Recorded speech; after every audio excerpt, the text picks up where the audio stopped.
I'm John Jackson with Great Lakes United, and following up on somewhat Teresa talked about, but what I really want to focus on is, I've been hearing a fair bit come out this afternoon in terms of the frustration with some of the limitations in terms of what is covered by the Source Water Protection Committees, what's covered by the Clean Water Act, and so on.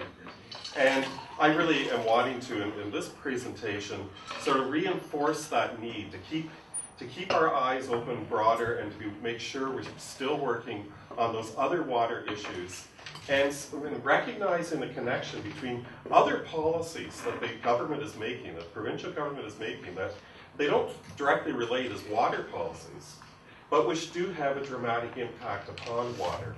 And therefore, that we need to be making sure that the government is integrating the proper issues in terms of understanding if we want to really take care of water. I want to first just give a quick sort of bureaucratic sort of glitch that we keep running into. And Teresa referred to the water quantity agreement between the two provinces and the 8 Great Lakes states. And one of the odd bureaucratic things in that whole thing was that the lead in the negotiation of that agreement was the Ministry of Natural Resources. The implementation is primarily responsibility of the Ministry of the Environment. And in the process of making that transition has been quite painful, because it was very clear that the MOE people were on a quick learning curve because they hadn't been part of the negotiation. They had one person who sort of attended meetings, but hadn't been as immersed in it, didn't fully understand what was in the agreement, and didn't fully understand why certain things were in the agreement, what led to the things that were there. And it's been a very difficult transition, but it's a typical example of where we run into difficulties in terms of the same government, it's the provincial government, integrating its programs with each other. And in terms of the Great Lakes, we have this bizarre situation where both M&R and the Ministry of the Environment have a Great Lakes office. And to be quite honest, when you talk with them, they don't really like each other. And they don't hesitate to criticize each other and sort of blame what's happening on the other. You know, we always say, well, that's between the feds and the province. It happens between the ministries as well, within the same government. And you know, we really feel very strongly that you need to be if you really care about the Great Lakes, you need to be making that an office in the Premier's office. And we look at the example in Michigan, for example, where for a long time, their office of the Great Lakes is part of the governor's office and has been a very powerful body because of that, and has avoided, or at least been able to overcome those sorts of conflicts. So that sort of integrating is so hard, and that's just sort of a simple bureaucratic aspect of it. What I want to talk about is first of all, this issue, and I'm sort of glad it came back up out of the most recent discussion. It was there before in terms of water budgets, and this sort of, you know, how much water can we use and so on. And I really fear that leads us down a path to doom. And part of it is because we have so many unknowns in terms of what water is there today and what water will be there in the future because of all the climate change aspects. In addition, when we're developing our water budgets, are we really taking into account fully the needs of nature, of the other animals that we share this home with? Are we really fully taking into account the importance of the natural flows and everything else in terms of having that happen? And so it seems to me that we have a responsibility to make sure that we're standing back instead of saying, okay, how much water is there, and therefore make sure we're not going to go over that quantity of water, is to instead say, what are we doing to make sure that we don't use more water than we need to?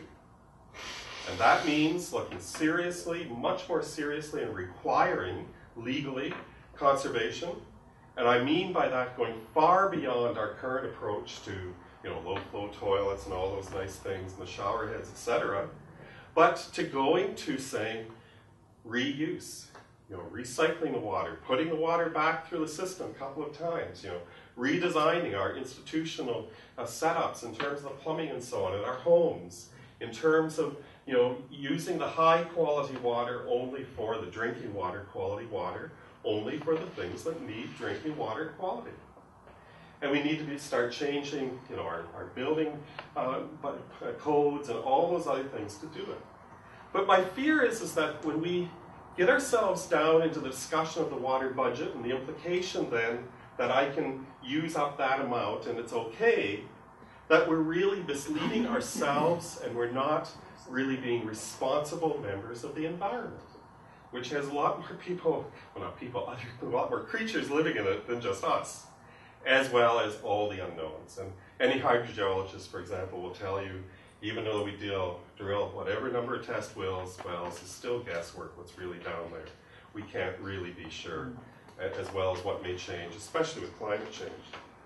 So I think that we as a province should be setting a goal, which is to say, we need to, whatever growth or development happens, you know, industrial, residential, whatever, that we have to be doing it within the existing amount of water that we use. And we have the capacity to do that. Because if we got serious about conservation, if we got serious about water reuse, we can easily cut, and there are all kinds of examples of this in other parts of the world, where you can easily cut the use by 50%. They did a lot of studies on that really make it very clear you can do it. But this idea again of water budget, I think, puts us in the wrong frame of mind.